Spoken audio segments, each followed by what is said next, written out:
What's the importance of it all? It's a testament to American justice.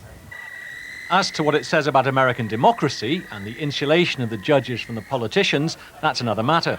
Republicans felt the Florida court, the state judiciary, should never have interfered. The state judiciary under our constitutional system has absolutely no say unless there's fraud. You don't contest an election, a presidential election, in state judiciary courts. It's simply not the way our system is set up. It's a mess, though, isn't it? The whole thing has been a mess. It is a bloody mess. Democrats agree with that, but blame the Supreme Court in Washington. Most African Americans tend to feel that the courts have never been necessarily in their favor. We've always been able to gain our favor from appellate courts or even district courts, but the Supreme Court, only in the rarest of cases, has ever stepped in to be supportive of us. So what happens next? What happens next? Well, we go through 10 or 15 years of legislation and eventually come back to the place where we're supposed to have been. With the courts out of politics? With the courts out of politics, exactly. Separation of powers has never existed, and for Americans to buy into that is just mythology. And I don't think that most of the world should buy into that. So the Supreme Court justices are frequently landed in controversy and occasionally draw it on themselves. Memorably, there was the appointment of the Conservative Justice Clarence Thomas, but their rulings on everything from abortion to the Clinton-Lewinsky scandal have all raised a fuss. The Supreme Court's a conservative body. Only 2 of the 9 justices, Ruth Bader Ginsburg and Stephen Breyer, were appointed by a Democratic president. They were joined at the weekend in supporting the Florida recount by Justices Souter and Stevens, Republican appointees. The 5 others who voted to halt the recount were led by Reagan Justice Antonin Scalia. But 2 of them, Sandra O'Connor and Anthony Kennedy, were deemed potential waverers, both having long championed the rights of individual states over Washington. If they could be swayed, Gore might be saved.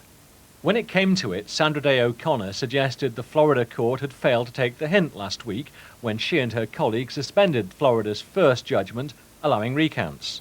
Just seemed to kind of bypass it and assume that all those changes and deadlines were just fine and they'd go ahead and adhere to them, and I found that troublesome. Justice Kennedy was similarly probing, asking whether the Florida judges had overstepped their authority and rewritten the law. After 90 minutes of this, the justices retired to consider, and the attorneys exhaled in relief. We briefly caught up with Bush's lawyer, Ted Olson. Mr. Olson, what did you think? I'm going to follow her. What did you think, though? We enjoyed it. You enjoyed it? That's what we enjoy. And we got a bipartisan response from 2 senior senators from the opposing parties. John Kerry, who could well be the Democrats' candidate next time, agreed the court's involvement wasn't ideal.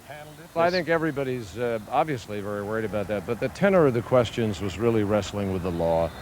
And I think all of us have confidence that they're going to wrestle to resolve this on the basis of the law and in a way that really serves the interests of the country. Do you feel better about the hearing? No. Let me just give you my view. I feel very strongly in favor of George Bush, but the important thing is that we complete this process as laid down by our founding fathers in such a way that the country still has full confidence in our system and in this great court having made the proper decision.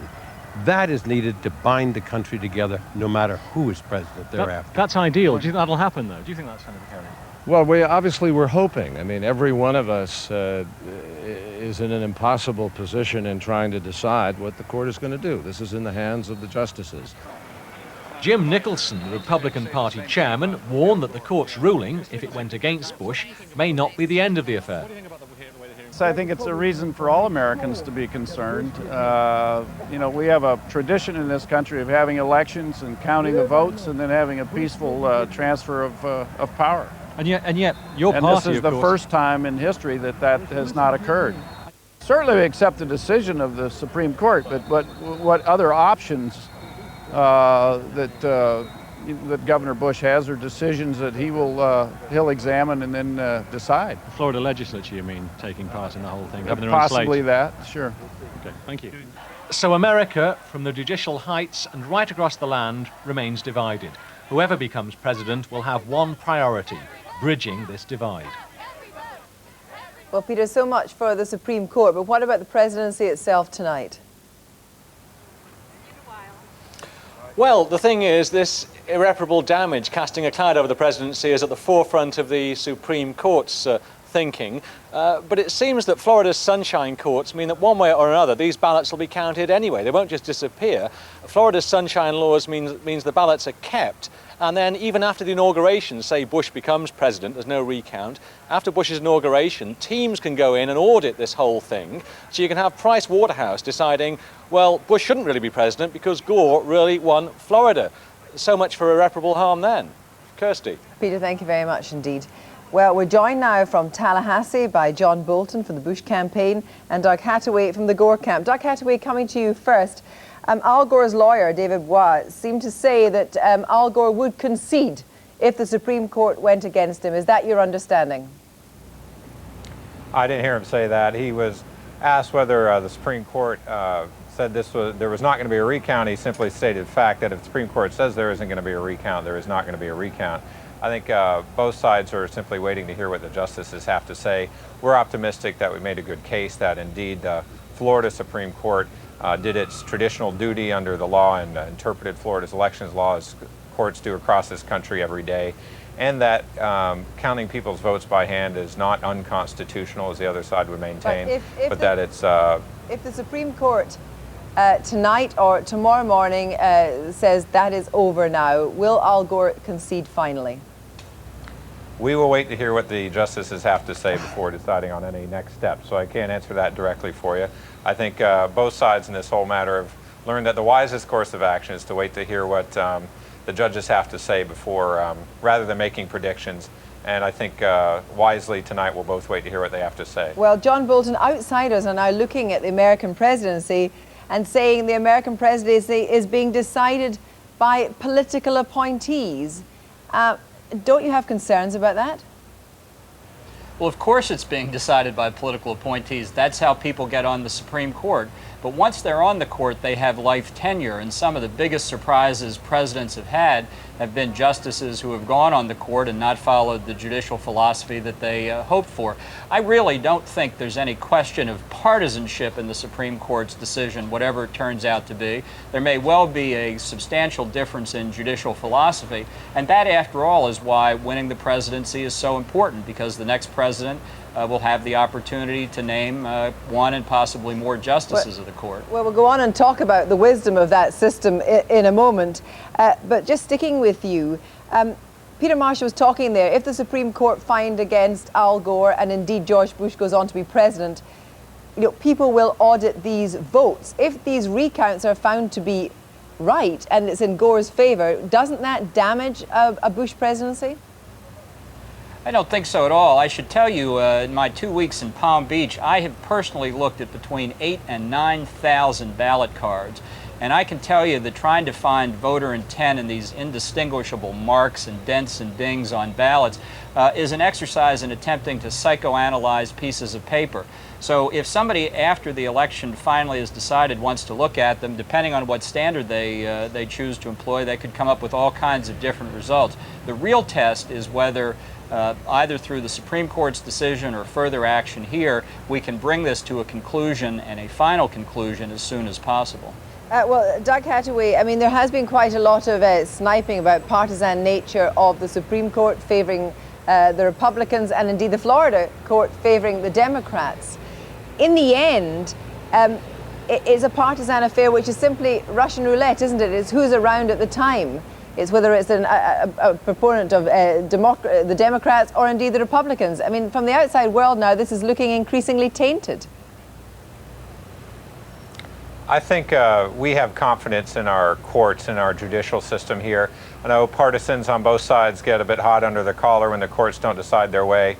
I know Al Gore has instructed me and everyone who speaks for him to respect the courts, even when we don't agree with their opinions. I think we've been disappointed by some of the rhetoric we've heard, people attacking the Florida Supreme Court, somehow attacking its legitimacy when all it was doing was its traditional role in interpreting Florida's laws. But I think Americans, we saw some public opinion polls out today that people have high confidence in the courts to decide these matters based on the law and not politics. Certainly We believe that and hope that all the justices are coming into this with an open mind. But the public's confidence in the Supreme Court did take a knock in that opinion poll. It was down since the last opinion poll taken a few days ago by more than 10%. The man in our film was saying that the separation of powers is just a sham, it's a chimera. And indeed, it is time to look at the way the Supreme Court is appointed. Would you agree with that? Well, I think people have been understandably frustrated that this has taken a while, but in fact what's gone on is that this has proceeded under the rule of law, under the procedures we have in place. People don't like it when lawyers get involved and when things go to court, but in fact that's the procedure that we have to work out disputes like this. It's all been moving forward actually fairly expeditiously if you consider things the way our court system usually work. This matter has actually moved along fairly quickly, considering the number of actions and the number of courts involved. And at the end of the day, I think we've seen that public opinion, while people are anxious for it to be over, I think everybody on both sides is anxious for it to be over. We do have confidence in the courts and want them to take the time necessary to get it right. Well, John Bolton, if I can come to you finally, if the Supreme Court goes Al Gore's way, would George Bush concede immediately? Well, I think it depends on what the Supreme Court says, but I don't think there's ever been any question that Governor Bush and Secretary of Cheney have said they would abide by what the Supreme Court says. It's the highest court in the land. I think we all have to abide by its rulings. Thank you both very much indeed, and we'll be returning to this story as soon as we hear any news from the Supreme Court. Now, Tony Blair came back from Nice waving Britain's veto on tax and social security, customs issues and passports as a symbol of his victory against the forces in favour of greater integration, 4 of his so-called red lines intact. But the reality was 5 days of horse trading and brinkmanship, which almost brought the summit to collapse. But if this is the chaos the EU generates when it has 14 members, what on earth will it be like when there are up to 27 members on board? It is easy to overlook the fact that what Nice did agree on was the principle of enlargement, but much of the trouble centred on the reweighting of votes, the feeling amongst the smaller members that in advance of that enlargement they were being increasingly marginalised by the increased firepower from the Big Four, Britain, France, Germany and Italy. Here's our political reporter, Laura Trevelyan.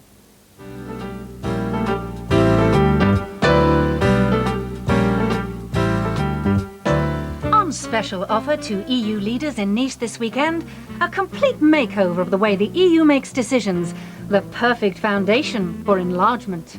But as usual, national interest won the day, and the goods went unbought. If you bear in mind that we're facing more than a doubling of the European Union membership over the next decade or so, the unification of Europe for the first time in history, I mean, it's quite ludicrous that the heads of government have come away each holding on to their national veto like some kind of totem pole and failing to equip the European Union with the capacity to take effective decisions with so many members.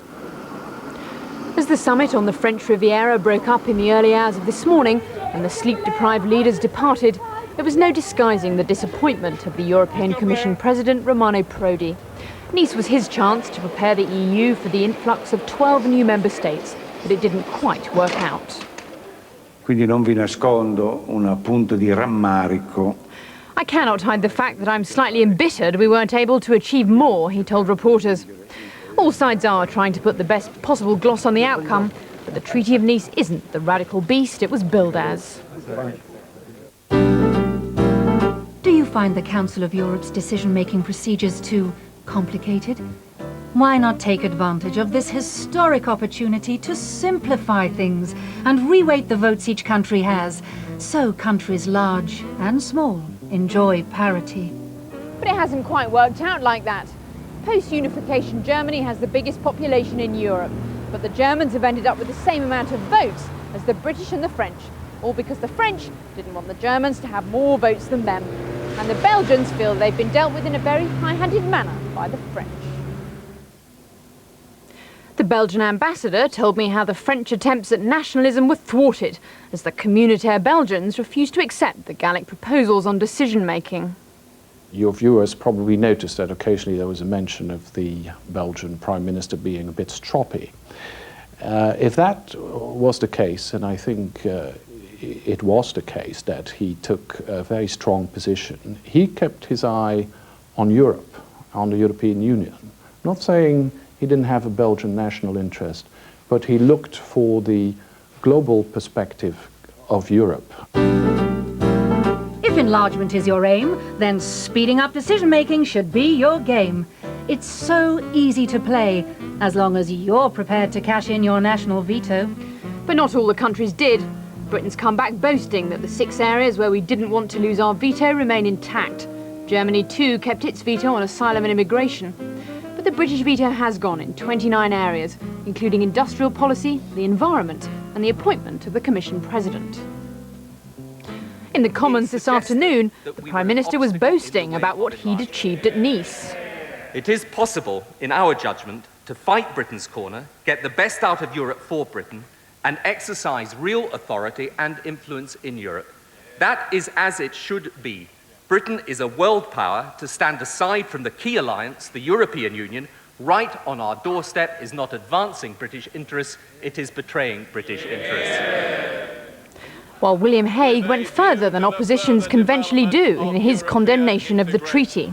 So the Prime Minister emerged with a treaty which takes Europe in the wrong direction. And a Conservative government will not ratify it as it stands.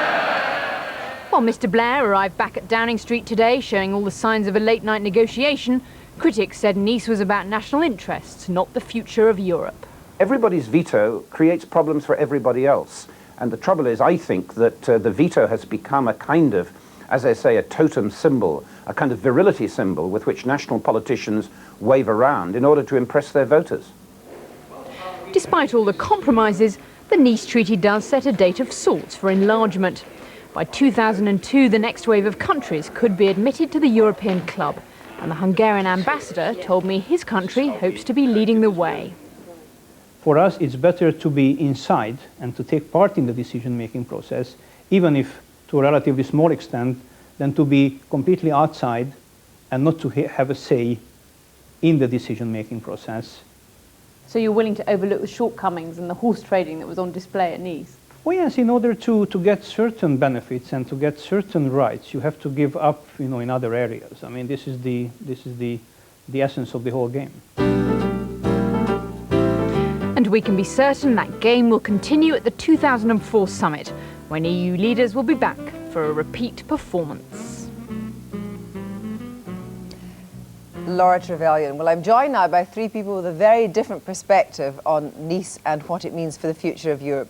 Here by Richard Spring, the Shadow Foreign Office Minister, and also by Pavlo Stifor, the Czech Ambassador, and from Strasbourg by the Liberal Democrat MEP Richard Clegg, who has the wonderful advantage of actually having been a former official of the Commission. But first of all, Richard Spring, Tony Blair confounded your expectations by retaining his veto, which made you all look rather ridiculous. Well, I don't think he confounded anybody's expectations because they had always said this was non-negotiable. So the idea that this was ever going to happen, that they were going to lose the veto on social security and on tax matters, was just simply never going to happen. But you were scaremongering before Nice happened, saying that he was going to give this all up. We never mentioned those because we knew in the IGC white paper they'd set it out. And of course this was like a paper tiger. He set it up knowing that it wasn't going to happen and then claimed credit. It was a wonderful bit of spin, of course. So what you have now is the absence of the veto on things like the environment and the Commission President. Is anything there really worth refusing to ratify the treaty? Well, we're very committed to enlargement, and the matters like the weighting of the Council of Ministers, the number of commissioners, all those things which have to deal with enlargement, of course, we're absolutely happy to accept. But much of what went on at Nice has nothing to do with enlargement at all. It's about this political integration process that is going on, which we don't accept, including the Charter. But what people would say was there actually very little evidence of any real progress towards integration with the keeping of the veto in such key areas. So therefore, how can you justify, given that you were so ahead when it came to enlargement, how can you justify saying that you won't ratify on the basis of that? Well, we're absolutely committed to ratification of those areas which include, of course, enlargement. That's the point. But the Charter for Fundamental Rights will have a dramatic effect upon the legal processes in this country. Let me bring in Richard Clegg. Now, we want to go on and discuss the whole process of Nice and the horse trading in a moment. But what do you say to that point by Richard Spring that there'll be no ratification on the basis of what happened at Nice? I understood it correctly, but frankly, it's very difficult to follow what the Conservatives say these days. They say they like enlargement, and now they're saying they'll block the simple procedural decisions that have been taken in Nice, which are necessary to enlargement. If I understand Richard Spring correctly, he takes offence at the Charter of Fundamental Rights, a Charter of Fundamental Rights which wasn't even signed by the heads of government in Nice. It was so-called proclaimed. There was just some signing ceremony by, I think, a foreign minister or two. It has absolutely no meaningful legal or significant political status whatsoever. I don't know what they're going on about. For months and months and months, they've told us that Nice would be a superstate in the making. Well, if that was a superstate on display this weekend, it's a pretty funny superstate. Well, moving on to look at your other observations of Nice a moment, and it wasn't necessarily a superstate in the making, but it was an absolute mess in the making for a while. I mean, what did you make of that?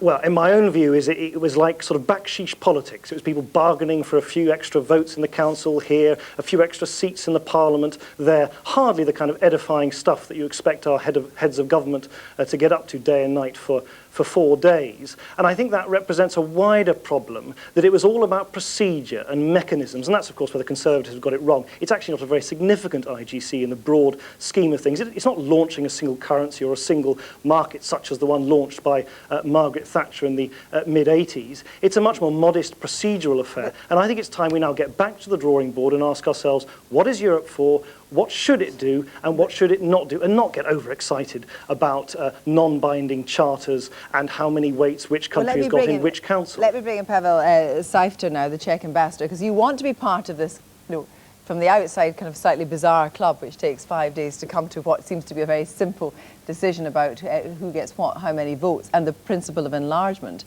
Why now is it so crucial for you to be in fast? Well, we've taken more than 5 days. We've taken 60 years to reach this point.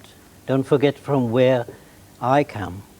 That's a part of Europe where we were not allowed to think about things like this. So naturally, we want to be back home. That's where we belong. That's with the family. That's you. That's the others in Europe. And do you think you now have the green light for enlargement? I think so. It looks hopeful. It looks hopeful. Essential things have been said. Those who debate the thing debate now about the really fundamental thing, and that is enlargement. And enlargement has been said could happen in 2004.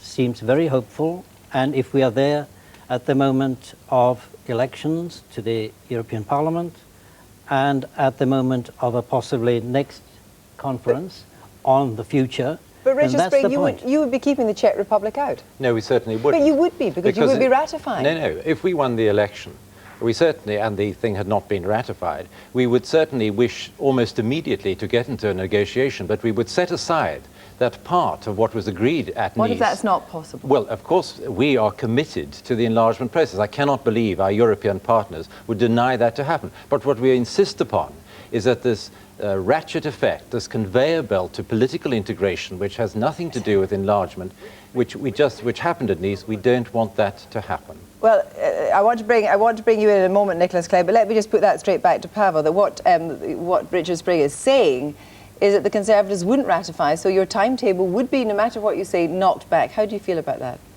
Well, I don't get too excited. I think as soon as people get to the point of responsibility for enlargement, for Europe as such, and to specifics, then the British interest will just involve us.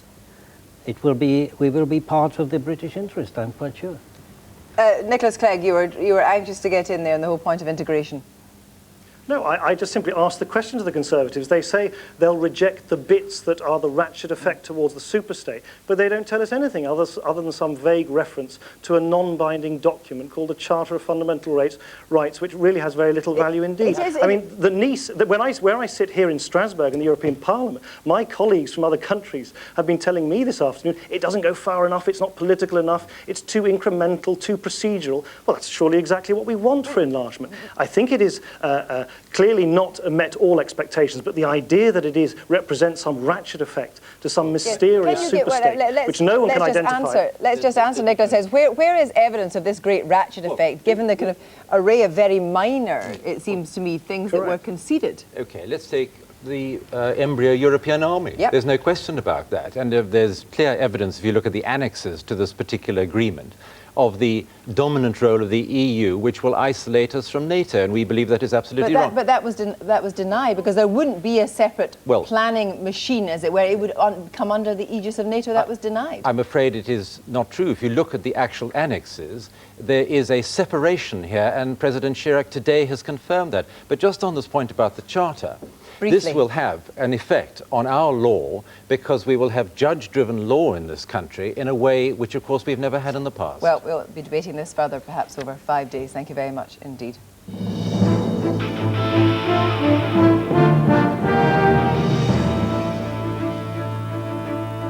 BBC One Scotland. Now the news with Michael Burke and David Roberts.